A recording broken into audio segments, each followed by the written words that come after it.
Vamos lá, meus irmãos, vamos lá. Começando aqui nossa 8ª aula de Teologia Sistemática 1, Bibliologia.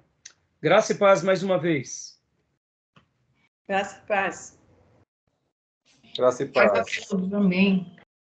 Boa noite, meus irmãos, boa noite. Como é costume, todas as nossas aulas são gravadas, para que vocês possam depois ruminar essa matéria, sabendo que também somos ovelhas aqui, seminaristas como ovelha, e para que a gente possa estar utilizando esse material no futuro, com outras pessoas, abençoando outras vidas.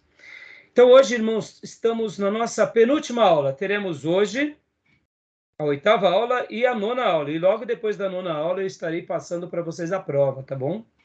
E hoje nós vamos trabalhar, nós terminamos o nosso livro-texto, da parte 1 de Bibliologia. Então, hoje a gente já vai deixar ele aqui de lado até a próxima matéria. E hoje nós estaremos trabalhando especialmente no Hobbes e no Bancroft.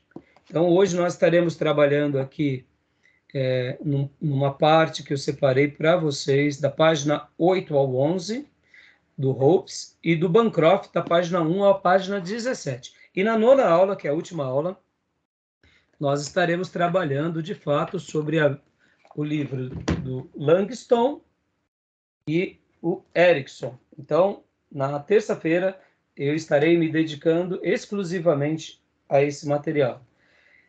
E, naturalmente, estarei pontuando algumas porções sobre a temática de bibliologia, tá bom? Tudo bem, meus irmãos? Graça e paz, Gil. Como vai, meu irmão? Graças e paz, pastor. Graças e paz, amados. Estou bem, pastor. Graças a Deus. Tá Amém. Bom. Pastor Johnny já vai se achegar. Hoje está conosco aqui nosso querido irmão, professor Fabiano. Está participando também. Então, meus irmãos, vamos lá. Hebreus capítulo 11, eu quero ler um texto bíblico com vocês. Hoje a gente vai estar pincelando aqui o material do Hobbes e do Bancroft. Vamos estar falando um pouco sobre a vida de John Wycliffe, William Tyndale. E aí a gente vai estar pincelando sobre algumas porções, e enquanto eu preparava a nossa aula de hoje, eu me lembrei bastante desse capítulo que é considerado como a galeria da fé. A galeria da fé. Eu queria ler apenas alguns versículos com vocês,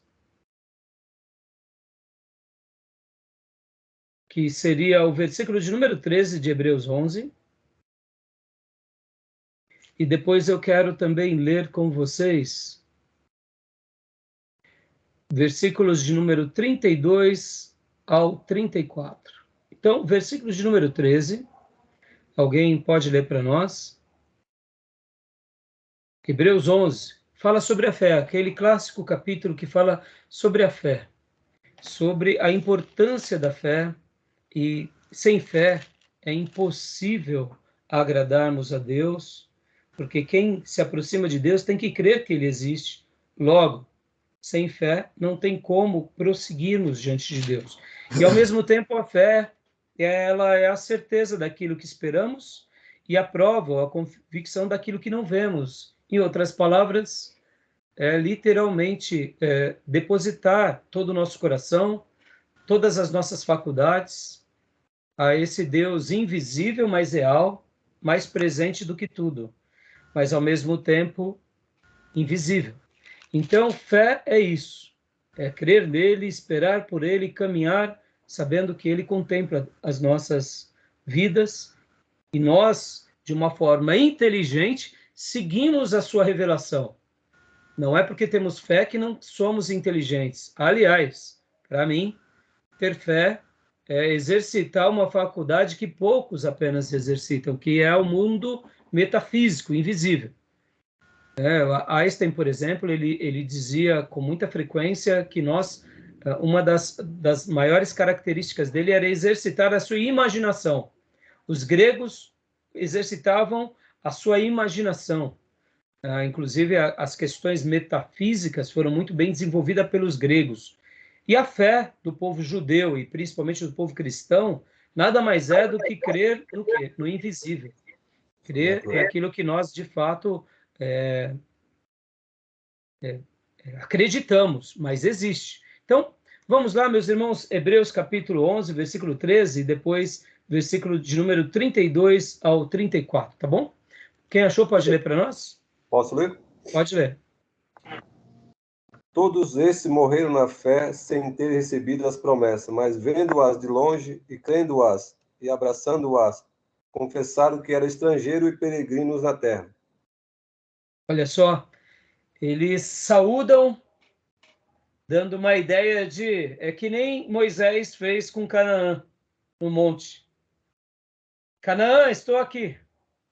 Não vou poder entrar, mas eu estou te celebrando, porque eu vou para a minha Canaã celestial. Eu vou para Sião celestial, né? No caso. Mas assim, saúda de longe. Isso é fé. E agora leia para nós, do 32 também ao 34. E que mais direi? Faltar-me-á o tempo contando de Gideão e de Baraque, de Sansão e de Jefté, e de Davi e de Samuel e dos profetas, os quais pela fé venceram reinos, praticaram a justiça, alcançaram promessa, fecharam a boca dos leões, apagaram a força do fogo, escaparam do fio da espada, da fraqueza tiraram forças, na batalha se esforçaram, puseram em fugida os exércitos dos estrangeiros. Aleluia. Que é uma síntese mostrando que a fé gera tudo isso em nós.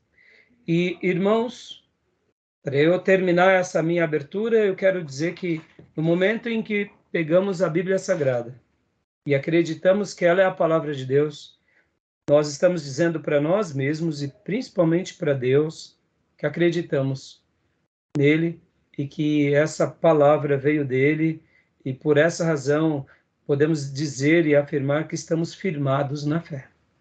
Quando nós acreditamos que a Bíblia é a revelação de Deus, nós estamos seguindo de uma forma bem doce, eu diria, os passos desses heróis da fé. E também fizeram proezas, tiveram livramentos, tiveram êxito, venceram, outros morreram, outros saudaram de longe. Em outras palavras, estamos dizendo para nós mesmos, essa fé que habitou no coração de muitos homens, habita no nosso também. Amém, meus irmãos? Deixo essa introdução aqui ao coração dos irmãos. Tá bom? E agora vamos lá, meus irmãos. Eu vou compartilhar com vocês os fundamentos da nossa fé. Bom, estão gostando do material? Estão gostando da literatura? Lembrando que todos vocês devem ler no mínimo 200 páginas. E quem ler mais, eu acrescento pontos extras na média.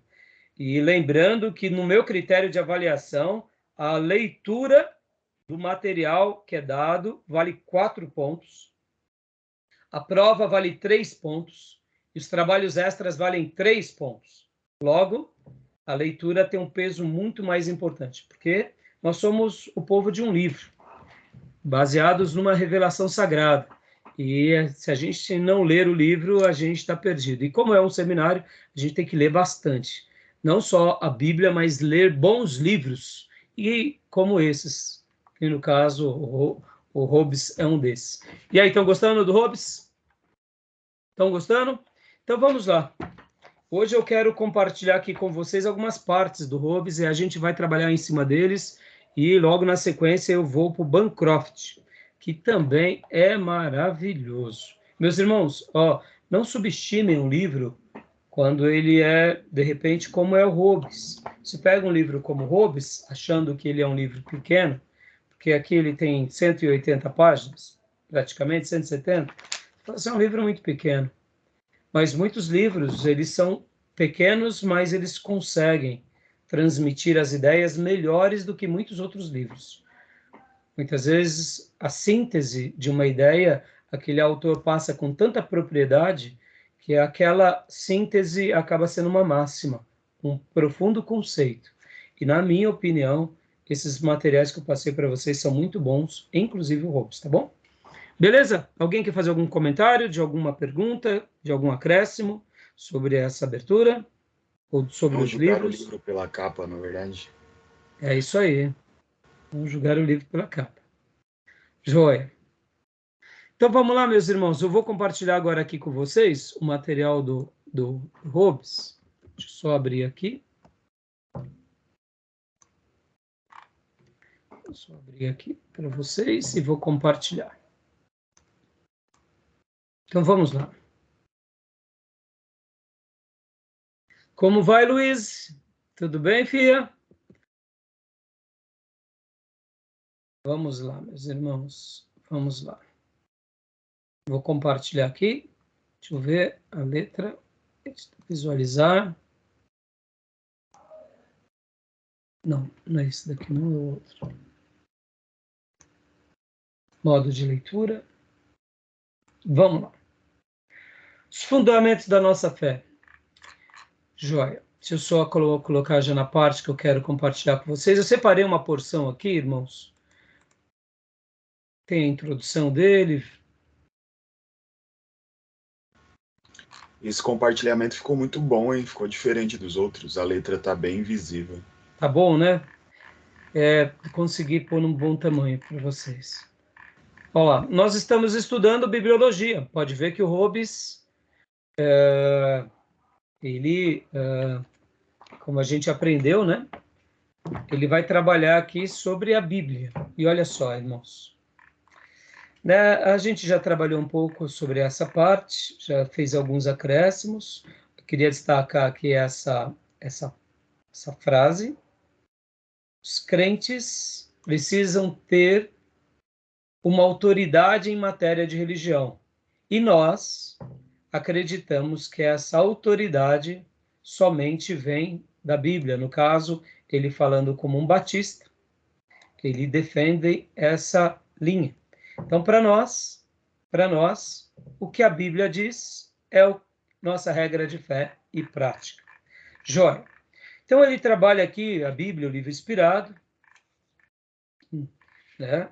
Ele vem trabalhando sobre essa ideia, fala um pouco sobre a questão da inspiração, depois ele vai falar sobre a questão também da unidade, né? Podem ver que nem todos os clássicos sempre vão estar em sintonia.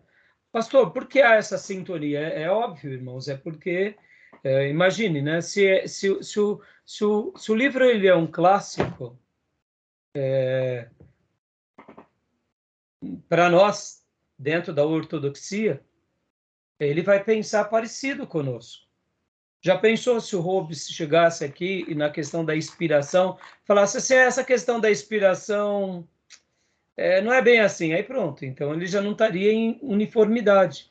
Lembram daquela frase que eu citei nas aulas passadas? No essencial, unidade. No não essencial, respeito. E nas demais coisas, amor. John Wesley falava com muita frequência essa frase, Lutero e todos os grandes pais da igreja e avivalistas. No essencial, unidade. Nós somos um seminário batista renovado, nascemos dentro de uma cozinha batista nacional. A nossa história como seminário, ela nasce dentro do STBnet como uma extensão. Hoje somos um seminário independente, mas toda a nossa origem, tanto a origem desse seminário quanto a minha formação é batista nacional. Logo, eu tento replicar aquilo que foi bom para mim. É claro que a partir daquilo que eu aprendi, dando apenas algumas mudanças em alguns pontos. Por exemplo, uma coisa que eu faço questão de dar muito aqui no nosso seminário, eu sempre fiz questão de dar muito nas minhas matérias, é também um acréscimo, eu diria, muito significativo na teologia reformada. Eu gosto demais da teologia reformada, gosto demais dos puritanos, então, mesmo como um batista nacional independente, em um seminário que nasce do STBnet, eu acrescento a teologia reformada e a teologia puritana. E a partir daí a gente tem caminhado. Então, dentro disso, o Hobbes, e dentro desses acréscimos, que para mim são acréscimos bons, sempre a gente vai falar a mesma linguagem. Então, ele vai trabalhar dentro da inspiração, ele vai trabalhar também dentro daquilo que a gente já falou, que é a unidade, olha, é importante. Para nós, a Bíblia é uma unidade perfeita. Nós não temos dúvida disso. Para nós, a Bíblia é uma unidade perfeita na forma em que ela é apresentada. É claro que o catolicismo, por exemplo, aqui já tem um ponto de discordância. Concordam comigo? O catolicismo aqui já não vê assim. Por isso que eles acrescentaram os apócrifos, como a gente já aprendeu. Tudo bem até aí? Querem fazer algum comentário? Eles têm como base a tradição, né? A tradição católica romana. É isso aí, né? Ó, pode ver que até aqui o nosso irmão Rubens vai falar isso. Ó. Seus livros abrangem um período de mais ou menos 1.500 anos em uma área que vai da Babilônia até Roma. E aí depois, aqui ele está falando sobre a nossa realidade, né? Falando sobre a composição da nossa unidade. Né? E o Rubens também ele vai comentar um pouco depois sobre a questão do catolicismo. Ele fala sobre os apócrifos, ou seja, fica claro que nós não pensamos como um católico no que se diz respeito à unidade da Bíblia, porque eles acrescentam os apócrifos. No que se diz respeito aos demais livros, sim, mas já que eles têm esse acréscimo, então não. Né? Então, é uma pena sobre essa questão. A terceira coisa que Rubens também comenta é sobre a divindade. Olha só, a Bíblia é divina quanto ao seu conteúdo. Querem fazer algum comentário, meus irmãos, sobre essa questão? Eu quero só fazer uma ressalva relativo à aula anterior sobre aquela característica que o outro escritor lá menciona sobre a... Hobbes. O Hobbes não, o Gruden. O Gruden. O Gruden, sobre a suficiência, que eu acabei discordando, mas eu fiz uma revisão e vi que ele estava correto, claro. A questão que contém lá não é sobre a suficiência, na verdade, é sobre a inspiração, né? Sim, sim. E eu que falei lá sobre a congregação e tudo. Isso, exatamente. Porque... Não, ótimo, Júnior. E você vê como que é rico. É por isso que nós estamos aqui, irmãos. Deixa eu até abrir a tela aqui, para a tela completa. Por essa razão, você pode ver que na aula, quando eu falei sobre a questão da autoridade, né, as 4 características da Bíblia. A autoridade, aí depois nós tínhamos ali a segunda característica, né, que era... Deixa eu até relembrar aqui exatamente. Aqui no índice, né? A clareza, a necessidade e a suficiência. Tudo isso voltando mais para essa questão, como você falou, a inspiração. Sim. Né? Então, joia, Júnior, é isso aí. Acabei lembrando depois e vi que isso. Não, claro. um equívoco, né? Sim, sim. Mas você vê, né, Júnior? Por isso que aqui o seminário, ele acaba sendo um exercício acadêmico e a gente pensa, discute. Percebam, irmãos, até a palavra discussão no seminário, ela recebe uma conotação diferente. Verdade. A gente tem que discutir os assuntos. Debate, né? É o debate, isso é construtivo. Então, quando o Júnior comentou lá, eu tentei explicá-lo, aí depois ele foi ler e é isso aí. Parabéns, Júnior, é isso aí. E o importante é a gente chegar num consenso, né? E eu já disse isso nas aulas anteriores, irmãos, talvez os alunos novos aqui na classe não saibam disso, mas no seminário, a nossa classe, quando começou o primeiro ano, era uma classe muito grande mesmo. Nós tínhamos por volta, aos sábados unia-se tanto a classe do bacharel quanto do médio. Pode ver que as nossas grades, elas são grades médio-bacharel, né? Pode ver que vocês estão no curso médio, mas o nível da aula é de bacharel. Olha a quantidade de material, a quantidade de trabalhos. É literalmente uma faculdade que não é reconhecida pelo MEC, como nós chamamos, é uma teologia livre, mas assim, a pesquisa que vocês têm que fazer, os debates, a discussão, o material, é como de um curso superior. Então, o que acontece? Na nossa classe, nos sábados, unia-se a turma do médio, que ia só de sábado, e a turma do bacharel. Bacharel, eles iam de sábado, e nós também tínhamos aulas durante a semana. 2 vezes por semana à noite, estávamos lá no seminário. Então, a classe, quando ela estava durante a semana, ela tinha por volta de 30 alunos. Mas aos sábados tinha mais 20. Então, nossa classe tinha por volta de 50 alunos. Foi uma turma muito significativa. E uma turma muito boa, por sinal, que se manteve. Inclusive, foi uma das maiores turmas que se formou naquele período de seminário. Eu lembro disso porque tivemos ciclos de turmas no seminário, e eu lembro que tinha uma turma com um aluno só. Teve uma turma com um aluno só. Em contrapartida, a nossa foi com 50 alunos. Então, quer dizer, são safras, né? A gente não entende por causa disso, e eu tive a honra e o privilégio de participar dessa turma. E a característica nossa também, além da piedade que os alunos tinham missionários, tinham alunos dos mais variados, pastores, nós dedicávamos muito tempo para oração. Nós gostávamos muito de ir em vigílias, por exemplo, quando a aula era numa terça-feira e na quarta era um feriado, nós fazíamos uma vigília.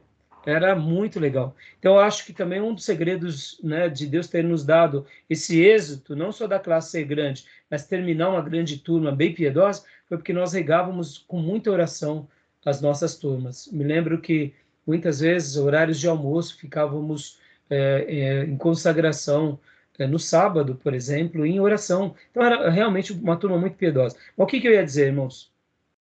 Na nossa classe, eu era um dos mais novos. Eu era o segundo mais novo. Abaixo de mim tinha um mais novo.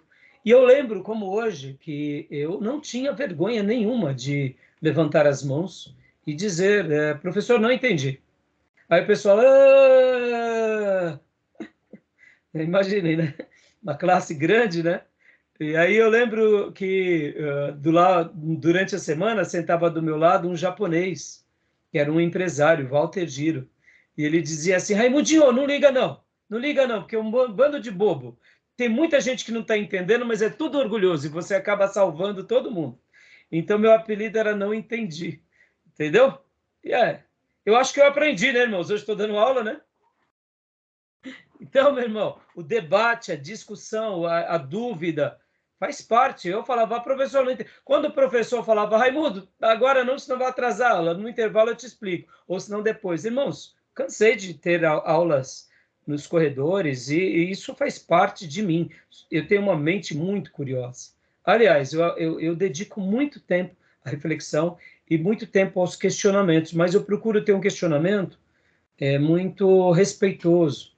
É aquela dúvida honesta, né?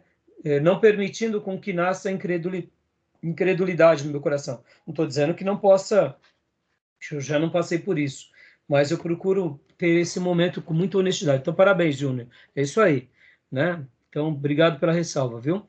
Então, vamos lá, meus irmãos, continuando aqui, com o nosso compartilhamento, ó. Vamos lá. Vamos lá. Então, ele comenta também sobre a divindade. A Bíblia é divina quanto ao seu conteúdo. Ela é divina, ou seja, acreditamos nisso e acreditamos que cada pessoa, direta ou indiretamente, que participou da confecção dela, teve uma participação ora direta ou ora indireta, mas o seu escritor, ele tinha clareza de que ele estava sendo instrumento na revelação, seja ela como profecia, seja ela como acontecimento, no momento em que ele registrava a história de alguém.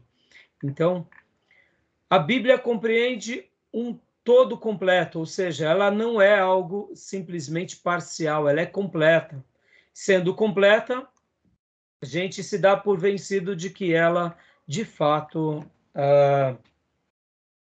cumpre o seu papel. Ela cumpre o seu papel. Quero até ler essa parte. Ela não é simplesmente um registro de profecias, pois é também o cumprimento delas.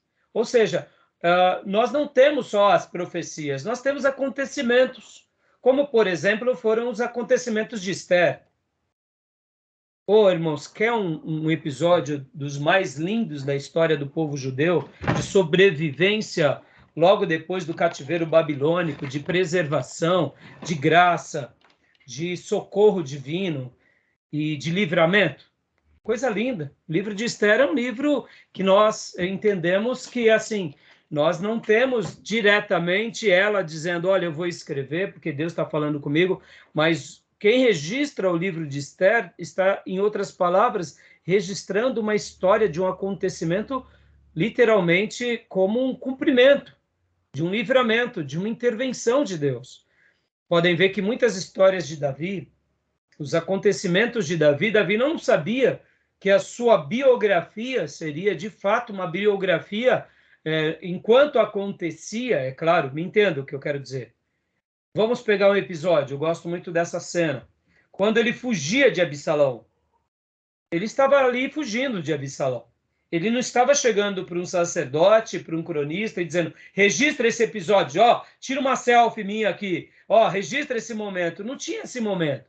A história estava acontecendo, ele não sabia se ele ia viver, se ele ia morrer, o que ia acontecer com ele. Uma coisa ele sabia, eu estou aqui diante de Deus e quero que Deus me socorra. Quem registra a história depois recebe essa clareza de que aquele acontecimento teria que estar ali. Davi tinha clareza, sim, de muitos outros acontecimentos, como, por exemplo, os seus salmos, eles eram inspirados. Pode ver que ele escreve um salmo durante o período em que ele foge de Absalão. E podem ver que até mesmo a construção do salmo que ele escreve é uma construção in loco, na minha opinião. Davi, quando ele está escrevendo o salmo que ele foge de Absalão, possivelmente esse salmo foi durante o seu período de fuga, na íntegra. Podem ver comigo o Salmo 3. Ele escreve essa poesia, essa canção, tá ali fugindo. Agora, se esse salmo, se essa poesia ia ser lida por todos os povos e até pela igreja, possivelmente Davi não sabia. Agora, que ele tinha clareza que o Espírito Santo estava ungindo ele para escrever esse salmo, eu não tenho dúvida. Pode ver que a maneira em que ele coloca aqui, ó, Senhor, muitos são os meus adversários, muitos se rebelam contra mim. São muitos os que dizem ao meu respeito, Deus nunca o salvará. Mas tu, Senhor, és o meu escudo que me protege, és a minha glória e me fazes andar de cabeça erguida. Ao Senhor clamo em alta voz, e do seu santo monte ele me responde. Eu me deito e durmo, e torno a acordar, porque o Senhor que me sustém. Ou seja, a palavra que ele coloca é no presente. Eu deduzo que ele escreve esse salmo enquanto ele estava ali sendo amparado por Barzilai. Barzilai socorre Davi, ali perto de Peniel. Barzilai socorre a família de Davi, os soldados da cama, dá suprimento, juntamente com os parentes dele. Barzilai assume um risco imenso. E aqui dá para ver que o texto está no presente.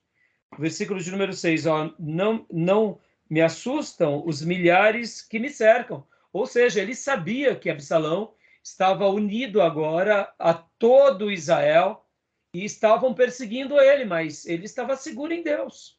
Olha como esse salmo é poderoso, irmãos. Então, nessa composição, Davi, de fato, estava vivendo esse momento. E ele estava escrevendo esse momento. Mas a biografia que nós lemos lá nos livros de Samuel, eu acredito que só mesmo o escritor, quando recebeu de Deus essa clareza, que ele estava registrando como foi o momento de Davi. Ou seja, olha como Deus vai usando os seus instrumentos. Um que foge, um que passa pela experiência e outros que registram. Então, por isso que a Bíblia ela compreende um todo completo. Ela não é simplesmente um registro de profecias, pois é também o cumprimento delas. Nosso Senhor encontrou no seu conteúdo a mensagem de Deus. Ele não fez citações de outros livros e trechos ou sentenças da Bíblia, ou melhor, ele não fez citações de outros livros. E trechos ou sentenças da Bíblia estavam continuamente em seus lábios, dando uma ideia de que a Bíblia toda é uma revelação de Deus. E aqui ainda nesse salmo, olha como ele é lindo, no versículo 6. Não me assusta os milhares que me cercam. Levanta-te, Senhor. Salva-me, Deus meu. Quebra o queixo de todos os meus inimigos. Arrebenta os dentes dos ímpios. Do Senhor vem o livramento. A tua bênção está sobre o teu povo. Pausa, ou sei lá. Aqui eu acredito que Absalão, aquele Aitofel, que era o conselheiro de Davi, que Davi tinha ele como aquele que falava as palavras de Deus, que estava do lado de Absalão. Davi está dizendo aqui, Deus faz justiça. Eu deduzo que ainda Absalão não tinha morrido quando ele escreve esse salmo. Mas ele está dizendo, Senhor, me protege a mim, protege a herança que o Senhor deu a mim, Senhor, me livra. Então é muito forte essa ideia, sabe, irmãos, de que a Bíblia ela é um completo, ela tem essa característica divina nela, e todo escritor, seja do Velho Testamento, do Novo Testamento, seja o livro que for, tem as características de Deus. Eu acredito nisso, meus irmãos. Se nós proclamássemos e ensinássemos a Bíblia a nossa vida toda na igreja, ainda teríamos assunto para falar, para ensinar, e ainda faltaria dias para a gente poder viver, para poder pregar muito mais a Bíblia, tá bom? Beleza, meus irmãos? Algum comentário? Fala aí, no texto fala que não faz citação de outros livros, né? Para lembrar livro de Mórmon, o Corão, dentre outros, né? Sim, exatamente. E a gente pode até ver que Jesus, se os apócrifos fossem tão importantes para ele citaria. Né? Então aqui pode ver, isso não quer dizer que Jesus não cita acontecimentos, por exemplo, aquele trecho e aquele acontecimento da torre que cai e mata alguns judeus, em que ele faz a citação. Ou seja, Jesus ele citava os acontecimentos, mas ele citava como acontecimentos triviais da vida ou fatalidades da vida, como era o caso das parábolas, dos acontecimentos. Então, não que ele desconsiderava o dia a dia, né? Pode ver que Lucas, quando registra acontecimentos, por exemplo, no ano de tal recenseamento, aconteceu isso, né? Ou seja, há uma identidade, mas tudo isso tem um propósito, né? Tem um sentido. Tá bom, meus irmãos? E agora a parte que eu separei para vocês é aqui, ainda aqui dentro desse material, eu separei aqui, está dentro a Bíblia é um livro inspirado, né? Porque o Hobbes ele está trabalhando dentro da proposta dele, que é a Bíblia é um livro inspirado. Então ele vem trazendo as suas citações, né? Ó, a Bíblia. E aí, deixa eu voltando mais um pouco aqui. Só para você, ó, a Bíblia é um livro inspirado, né? Então ele vem trabalhando aqui, ó, a inspiração, né? 2, unidade, 3, divindade, 4, a sua sobrevivência.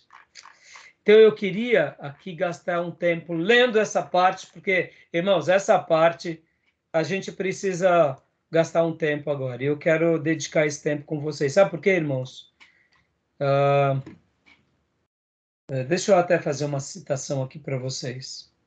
Vocês viram o que aconteceu com o líder do grupo Wagner essa semana?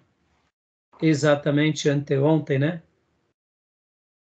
O abatimento do avião em que ele estava, o possível abatimento, não se sabe dizer se foi ou mas é muito estranho. Inclusive, ele voava num avião que é fabricado, inclusive, pela Embraer. Um avião que segue todos os protocolos de segurança. Vocês viram esse acontecimento? Deixa eu gastar um minuto aqui com vocês. Vocês viram? Não, eu não cheguei a ver, não, pastor. Não, então. O líder do grupo Wagner,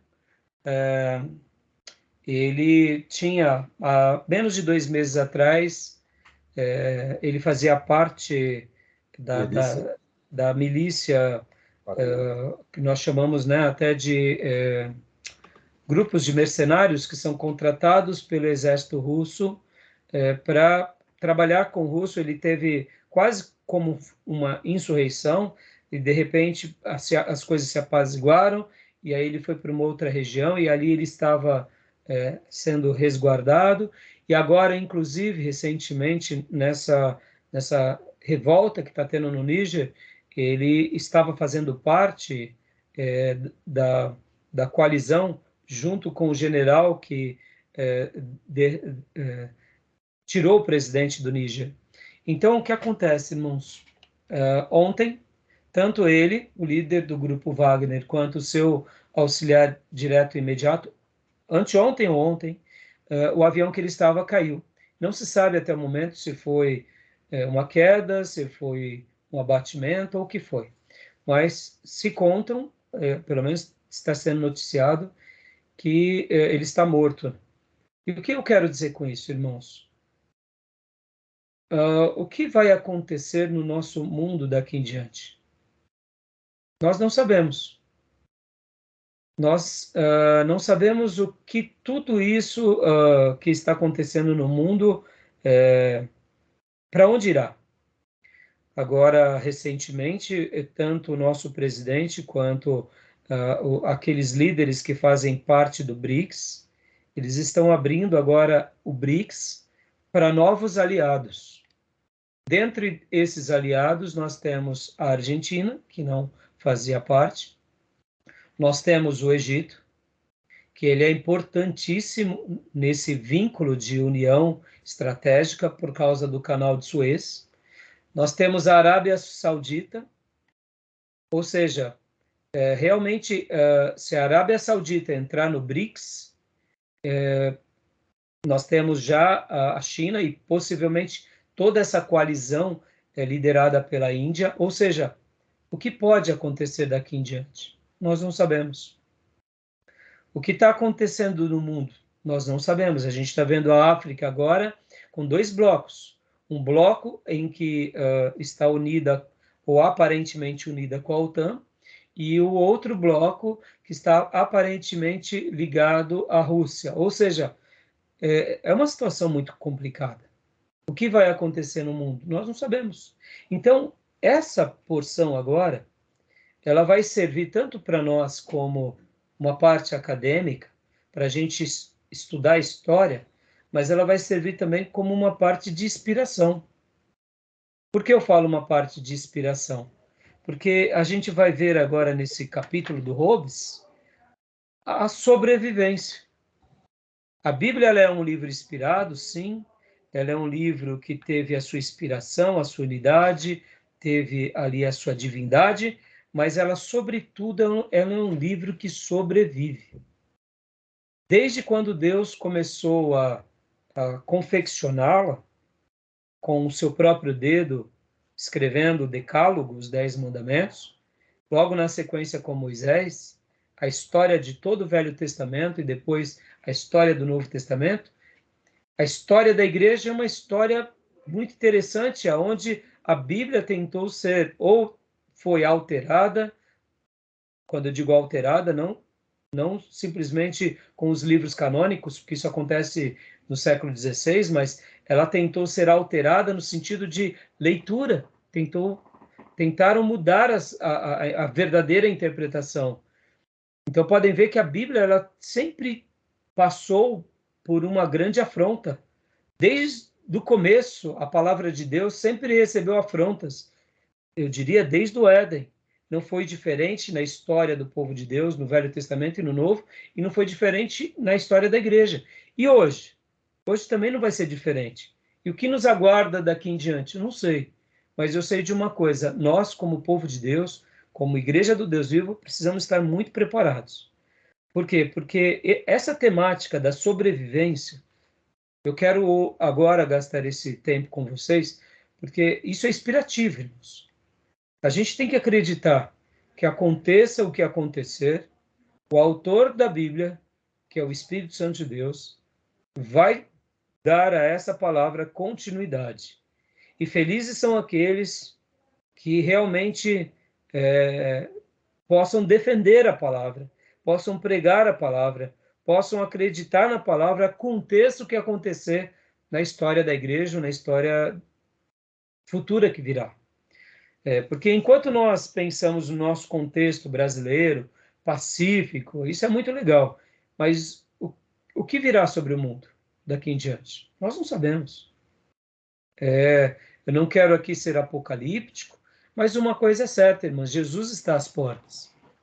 Quanto tempo pode ser que ainda tenhamos liberdade para proclamar, para deixar as nossas aulas alcançarem centenas de pessoas, fazer com que os nossos cultos cheguem em centenas de pessoas ou milhares. Mas a gente tem que fazer aquilo que Paulo disse: prega a palavra e anuncia o evangelho em tempo e fora de tempo, porque a gente não sabe o que pode vir a acontecer. E uma coisa eu não tenho dúvida, e quanto mais o tempo se aproxima do fim, duas coisas acontecem. Os que verdadeiramente são cheios de Deus, eles vão receber uma autoridade ainda maior para proclamar a palavra. Eles se tornarão mais apaixonados e terão mais unção. Mas, ao mesmo tempo, os inimigos da cruz, os inimigos da palavra, eles vão se apostatando. E uma igreja apóstata, uma igreja morna, vai sendo estabelecida, e é esse o pano de fundo que vai tentar impedir com que essa proclamação do evangelho chegue também. Então, eu quero gastar esse tempo agora lendo essa parte, porque essa parte, ela merece uma consideração. Então, agora a gente vai ler da página, de fato, 8, esse finalzinho, até a página 11. Tá bom, meus irmãos? Porque é uma delícia essa leitura e eu quero gastar esse tempo com vocês, tá bom? Eu quero olhar para os nossos irmãos do passado, eu quero tentar enxergar um pouco o contexto deles, porque, irmãos, olha só, né? Hoje, quando a gente pensa em Bíblia, versão bíblica, ali estão minhas Bíblias em grego, eu tenho algumas coisas, aqui atrás estão as minhas versões bíblicas. Só tirar aqui os livros de teologia. Olha só, a quantidade de Bíblia que eu tenho, aqui atrás de mim, né? Opa, deixa eu tirar os meus livros de teologia sistemática. Olha só, tem uma boa coletânea, né, de Bíblias. Puxa vida, que maravilha, né? A gente pode pegar, eu posso pegar minhas Bíblias de estudo, etc e tal, eu deixo as Bíblias aqui no meu primeiro acesso. Pensar que hoje é um privilégio nosso ter tanto isso quanto as Bíblias digitais. Eu tenho particularmente consultado demais a My Bible. Para mim, a My Bible é uma das maiores pérolas, porque na My Bible você tem todas as versões, você tem a quantidade enorme de comentários. É uma outra versão que não está na My Bible, é um ou outro comentário que não está na My Bible. É uma riqueza absurda a My Bible. É praticamente essa enciclopédia no nosso celular. Quanto vale isso, irmãos? Não tem preço poder ter o acesso a esse material. E por que eu estou fazendo esse comparativo aqui agora e falando isso com vocês? Porque, irmãos, os nossos irmãos que a gente vai estar vendo agora aqui, eles foram polivalentes, eles andaram na contramão, eles acreditaram tanto na palavra, e quando a gente olha para a história, eles são os nossos heróis. Mas nos dias deles, eles foram vistos de formas horrorosas, porque eles acreditavam na Bíblia. Olha que loucura! Pense você hoje ter um Brasil todo indo contra você porque você crê na Bíblia, ou porque você pega a Bíblia e traduz para o seu idioma. Você tendo a fúria da Igreja Católica, a fúria dos líderes, a fúria dos reis, a fúria dos amigos. Ou seja, olha como esses homens... Para mim, isso é ser um crente cheio do Espírito Santo. Estado totalitário, isso acontece. Exatamente. Então, só que hoje, né, Júnior, quando a gente pensa no Estado totalitário, como foi no período, né, do socialismo, do comunismo, em alguns países que as igrejas se fecharam, tudo bem, a gente já tem ali uma igreja formada, né? Agora, imaginar que pessoas saíram do meio dessas entranhas teológicas doentes, heréticas, e viram na Bíblia a resposta, e foram vistos de uma forma como inimigos da fé dominante, simplesmente que eles creram na Bíblia. Como eles foram cheios de Deus, irmãos. Uma coisa é a igreja primitiva que nasce no contexto dessa proclamação, que nasce no contexto ali da igreja apostólica, e de repente essa igreja se desvia. E outra coisa é ver esses irmãos tão piedosos, tão crente demais, que nascem. Então a gente vai ver a sobrevivência. Eu quero gastar esse tempo com vocês lendo ponto a ponto e dedicando esse momento como um momento de academia, mas não só de academia, mas um momento de inspiração também. Porque, irmãos, eu não sei o que nos aguarda. Eu não sei. Eu não sei se a gente vai entrar no mundo totalitário, se a gente vai entrar no momento em que o anticristo vai se levantar contra a terra, que vai ter que fechar as igrejas. E aqui que o nosso coração esteja preparado para passar cada momento que Deus nos permitiu, que a gente não apostate, que a gente não vire um crente morno, pelo contrário, que sejamos proclamadores da palavra de Deus e que, sobretudo, possamos ser pessoas que vivam isso, tá bom? Então, vamos ler, meus irmãos, vamos ler? Quem quer ler para nós? Quem quer ler? A sobrevivência, a partir desse ponto aqui, a sobrevivência. Quem quer ler? Posso ler, pastor? Pode ler, então, para nós. Sua sobrevivência. No que diz respeito à sobrevivência, a Bíblia é única e singular. Outro qualquer livro que estivesse sujeito à fúria destruidora dos homens, de há muito teria desaparecido da face da terra, através do fogo e do sangue. A Bíblia tem saído vencedora no decorrer dos séculos, a flutuar sobre o rio de sangue.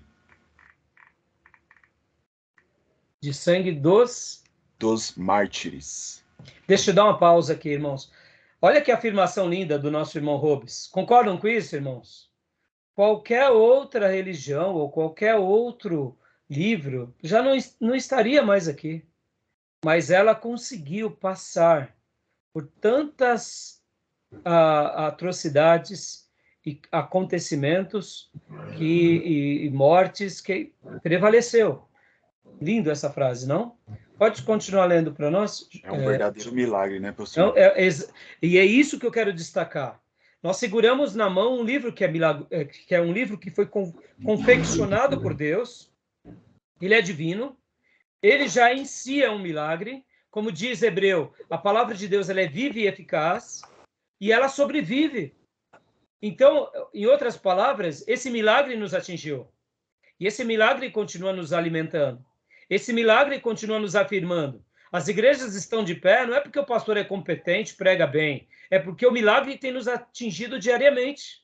Muitas vezes a gente pode até ficar feliz porque fomos usados por Deus para consolar alguém, dar uma diretriz, mas na realidade nós temos que gloriar-nos no Senhor porque esse milagre está nos atingindo o tempo todo. Nós estamos aqui estudando teologia porque é um milagre que está acontecendo conosco. Não é a nossa virtude, não é a nossa intelectualidade. Pode falar. E os defensores da história da Bíblia, que morreram em defesa dela, né, para a proclamação da palavra, eles fizeram de forma pacífica, né? Se você vê os seguidores do Islã, eles se levantam com guerra, né? Quando fala contra o Alcorão. Exato. Muito bem colocado, Júnior. Exatamente. Pode ver que o Alcorão, irmão, só para vocês terem uma ideia, algumas linhas do Alcorão, algumas ramificações, né? Vocês sabem que nós temos aqueles que são sunitas, que conservam a Suna, tem aqueles que conservam apenas o Alcorão, né? Que também são linhas, né? São linhas, são ramificações dentro do Islã. Quando o Alcorão cai, eles têm ali praticamente que cumprir uma penitência. Tipo assim, caiu o livro sagrado, eles não podem deixar cair e tal, mas você vê, como o Júnior falou, é uma questão mais de imposição, não é uma questão de liberdade. Pode ver que os países que são denominados muçulmanos e totalitários, eles não são pela liberdade, eles são pela opressão. Isso é muito interessante, né, irmãos? Então bem colocado, viu, Júnior? Então, vamos lá, meus irmãos. Alguém quer fazer mais algum comentário? Então, pode continuar, nosso irmão Gil. Com quanto? Conquanto alguns se esforcem hoje para rotular a Bíblia como um livro católico romano, o testemunho da história é contra essa afirmativa. Embora seja verdade que até a invenção da imprensa, 1454 AD, os manuscritos bíblicos eram copiados por monges.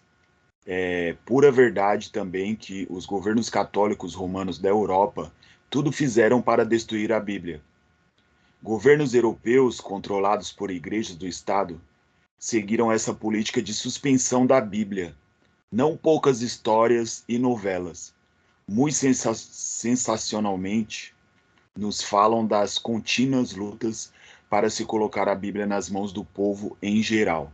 Ou seja, meus irmãos, né, aqui em 1454, está falando da invenção da imprensa com Gutenberg, E, inclusive, aqui, irmãos, saibam disso, que a imprensa, ela foi na pedagogia, eu diria, segundo alguns catedráticos, professores de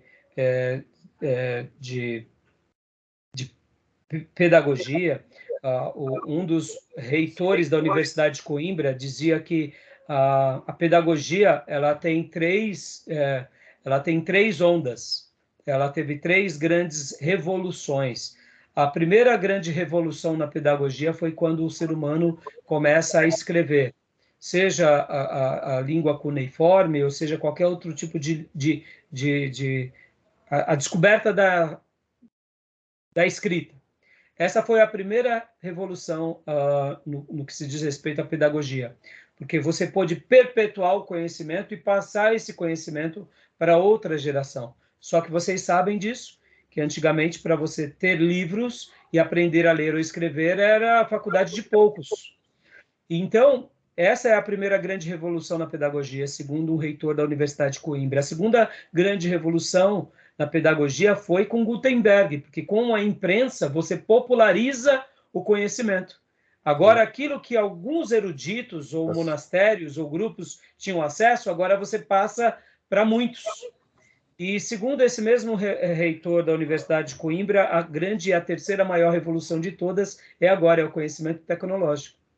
Né, que com o conhecimento tecnológico ou com a informação tecnológica, esse conhecimento e essa didática e todo tipo de conhecimento ele é compartilhado com todas as cadeias e setores da humanidade em qualquer lugar.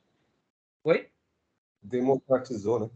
Democratizou o conhecimento. Então, segundo esse reitor, ele falava muito sobre isso, eu acho isso muito interessante, que esse é um momento singular da nossa vida. Por isso que nós também aqui, como seminário, como pensadores cristãos, como teólogos, não podemos deixar de estar nesse contexto.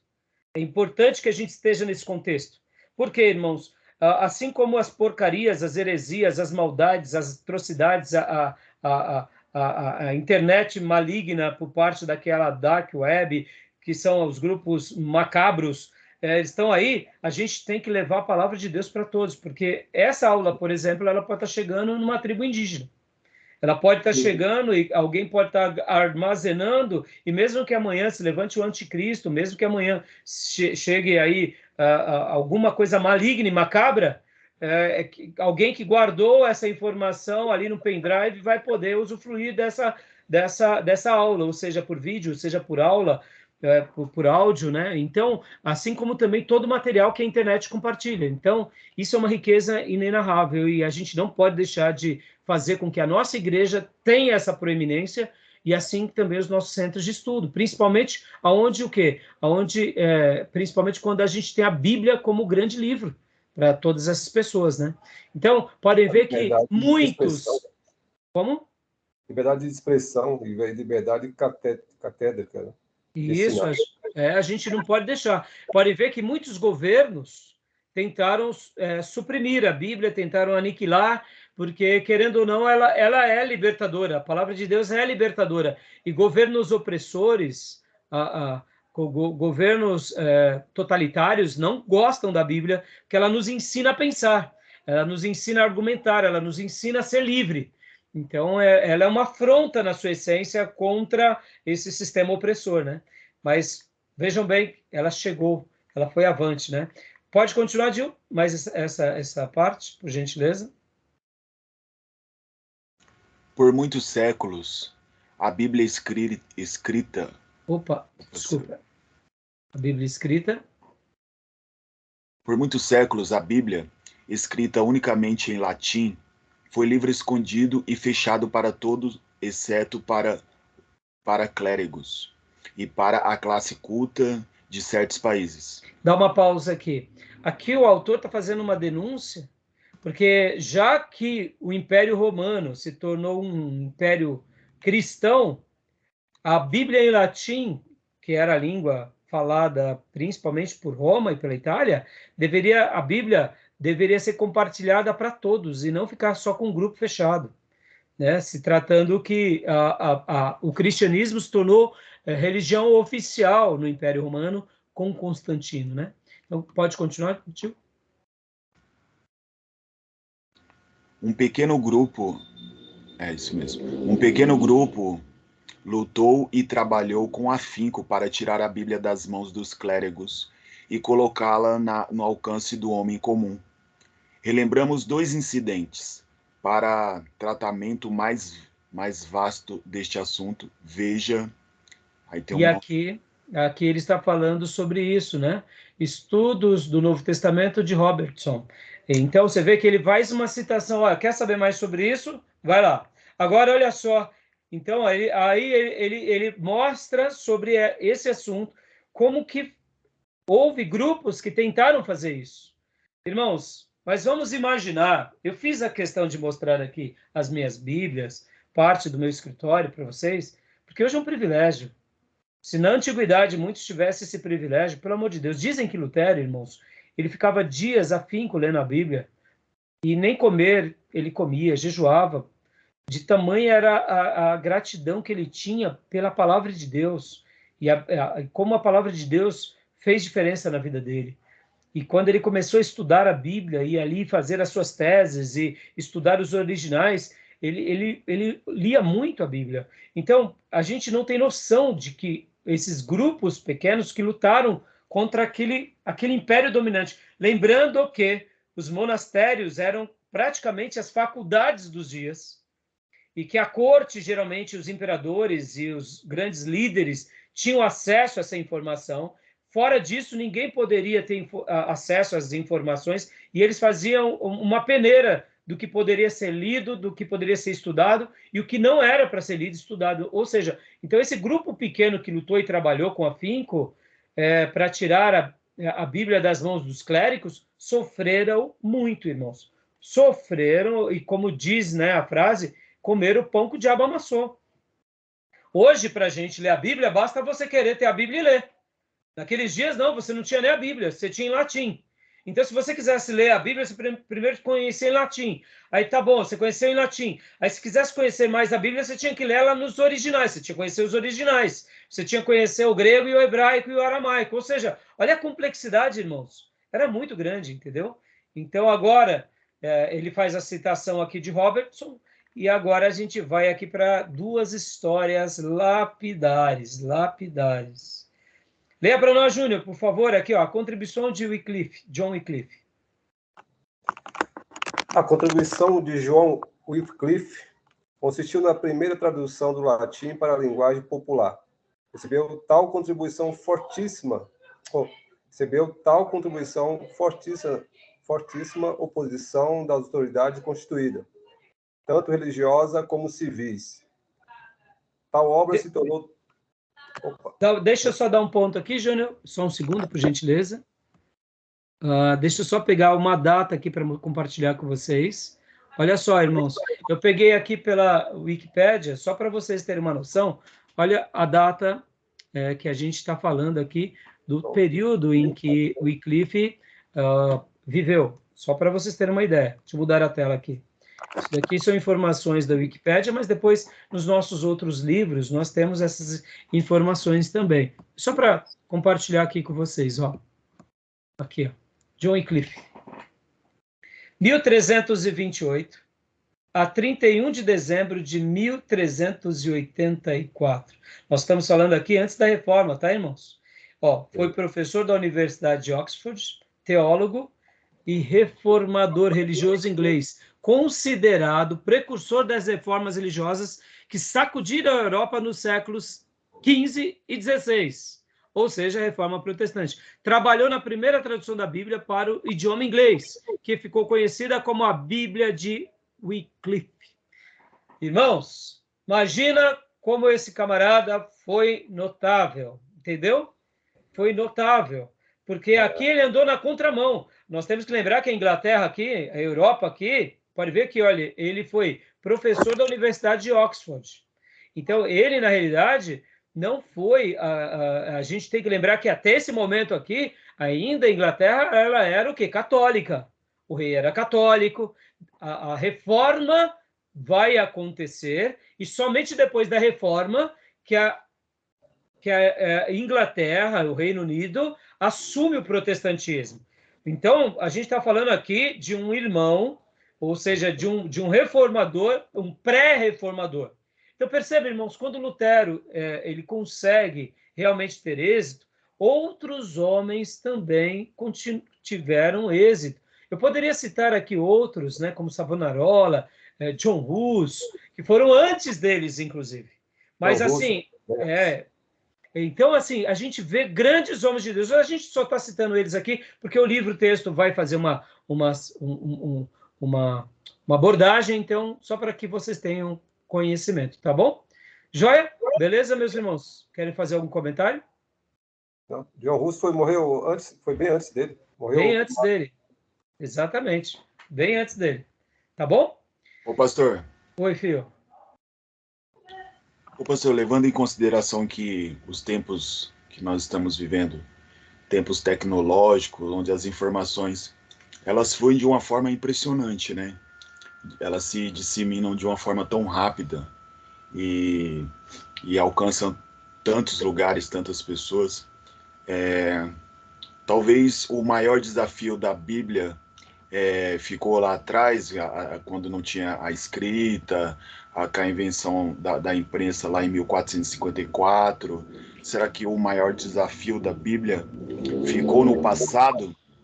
Hoje, talvez esse desafio tenha sido amenizado por conta dos tempos tecnológicos que o pastor citou? Então, num primeiro momento, sim, Dio. Num primeiro momento, sim. Só que, assim como o diabo, ele não mudou.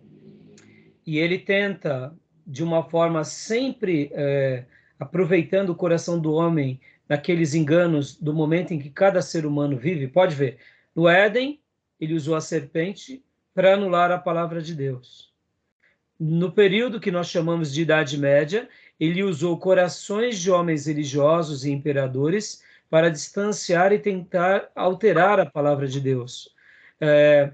Hoje, o diabo vai usar outras coisas. Então, num primeiro momento, sim, essa é uma questão que nós já vencemos.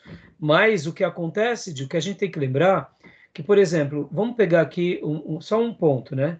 Quando nós, por exemplo, questionamos a autoridade da Bíblia, não seria essa também uma estratégia satânica e diabólica e permissiva para abrir a nossa igreja e as nossas práticas cristãs para aquilo que Deus abomina? Hoje, quando nós pegamos, por exemplo, esse momento tecnológico de disseminação é maravilhoso, mas você concorda que também, ao mesmo tempo, hoje a gente vive, eu diria, debaixo do quê? De um contexto diferente. Hoje, por exemplo, as pessoas elas querem ser o quê? Elas não querem viver no confronto. Elas não sabem dialogar, não sabem discutir. E muitas vezes a igreja também não está disposta a ser uma igreja que vá na contramão da sociedade. Pode ver que muitas igrejas elas estão se tornando igrejas inclusivas. Então, qual é a grande dúvida que surge? Como será os dardos inflamados do diabo diante desse novo contexto? Então, a gente não sabe dizer se vai ser tentando alterar a Bíblia, tentando, por exemplo, esses dias aqui, com inteligência artificial, não sei se vocês viram, mas o primeiro culto de inteligência artificial foi feito na Alemanha. Vocês viram isso, não? Então, depois de uma pesquisada, foi feito um culto, e esse culto foi criado literalmente, foi literalmente totalmente produzido pela inteligência artificial. Isso foi feito na Alemanha, foi feito um culto com hinos, com sermão, e a inteligência artificial que montou tudo isso. É claro, o ser humano dando as suas diretrizes, mas foi a inteligência artificial. Vamos lá. Será que já não vai existir uma Bíblia que a inteligência artificial defina como a Bíblia correta? Será que a inteligência artificial já não vai ser o próprio anticristo? Será que já tudo que não fizer parte da inteligência artificial vai contra, vamos dizer assim, o bom senso na perspectiva do que todos pensam como verdade? Está entendendo onde vai chegar? Não sei. Uma coisa eu sei. Uma coisa eu não tenho dúvida, Gil. essa palavra, que é a palavra de Deus, que nos liberta, vai ser aviltada, vai ser golpeada mais uma vez. Eu só quero pedir para Deus força e graça para continuar pregando ela, ensinando ela para corações piedosos que creem nela. Como tudo isso vai acontecer, eu não sei. Eu só quero estar preparado para essas discussões, preparado para esse confronto, e quero, sobretudo, com a minha vida, poder estar sendo útil para ser uma resposta. Porque, olha só, Gil, uma outra coisa. Hoje nós temos grandes pregações. Hoje nós somos fartos de Bíblia, de traduções, de estudos, de pregadores, de igrejas, mas nós somos carentes de vida. Vidas que vivam a palavra. Então, o que eu penso, irmãos? Eu penso que em qualquer época da história, o Espírito Santo, assim como ele preservou a palavra de Deus, assim como ele fez com que houvesse a sobrevivência, pode ver que ser um cristão nascido de novo é um milagre, é uma sobrevivência também.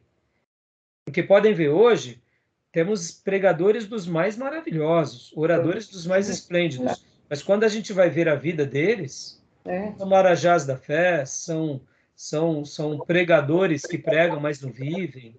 Então, qual é a complexidade que a gente vai viver? Eu não sei. Que Deus nos ajude, né?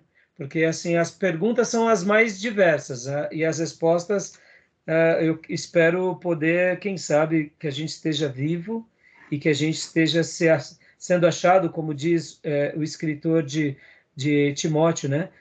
Que a gente seja encontrado apenas fiel. Porque pode ver, Gil, irmãos, qual é a grande dificuldade? Não é ser usado por Deus, é ser aprovado por Deus. Que a gente seja achado aprovado, né?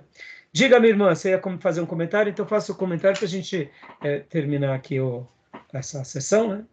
Eu ia dizer assim, que logo, logo, a Bíblia que a gente tem em casa vai ser ilegal. Possivelmente. Eu creio nisso, viu?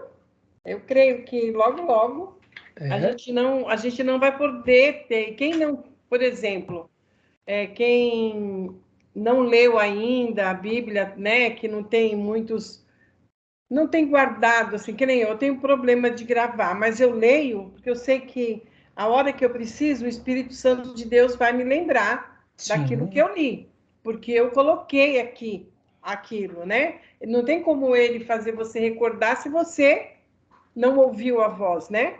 Exato. E eu creio assim, que se eles mudarem que nem eles estão falando, sabe que onde tem fumaça, o fogo já está ali, né? Exatamente. E as pessoas que ainda não tiveram oportunidade, não têm aquele costume, não vai nem saber que a Bíblia foi mudada. Às vezes tem uma coisa ali que está escrito, eles vão achar que é normal, principalmente agora, né? Que tem muita gente, os jovens que estão... Tem muitos jovens, né, que a família não tem o costume de ler, não tem o costume de conversar, não tem o costume de falar da palavra de Deus. Eu acho assim, que o ano que vem, em 2024, a liberdade nossa já vai estar encerrada. Irmã, a gente só não consegue, eu penso como irmã, a gente não pode só datar, mas assim, está muito próximo, tá. Eu não tenho dúvida disso também. Essa nossa liberdade de poder... Irmãos, a Bíblia, ela é transformacional. Ela transforma. Ela liberta. O conhecimento dela é poderosíssimo. Então, o que a irmã está dizendo, eu também penso. Agora, a questão da datação que a gente fica nas dúvidas, né? Quando vai ser? Mas eu entendo a irmã. Não é assim cada dia, né, que passa, está pior, né? Não é assim colocando uma data, eu creio que em 2024 vai ser isso. É pelos acontecimentos. Sim, porque sim. os acontecimentos vão levar o quê? O Papa já inaugurou uma nova religião, já tem um lugar lá que tem tudo para fazer uma religião só, unificar tudo. Unificando dinheiro, unificando tudo. Então, pelos acontecimentos, é que eu creio que... É em breve, né? Em breve. Exatamente. Isso, irmãos, em escatologia, nós chamamos da seguinte descrição: o palco já está montado. Sim, Faltam só os atores principais. verdade. O anticristo, a besta, o falso profeta. O palco e o cenário já está montado. Entendeu? Então, vamos E lá. acelerou tão rápido, né? Sim. E a tecnologia, inclusive, é um desses fatores que Daniel profetizou para os sinais dos tempos. O conhecimento ou a ciência se multiplicaria. Ela se tornou exponencial. Né? Então, irmãos, vamos dar uma pausa agora. Já passamos até mais do que o horário. Vamos dar uma pausa e na sequência a gente volta, tá bom? Joia? Vamos beber uma água, vamos ir ao banheiro, tá bom? Vou paralisar aqui a nossa gravação.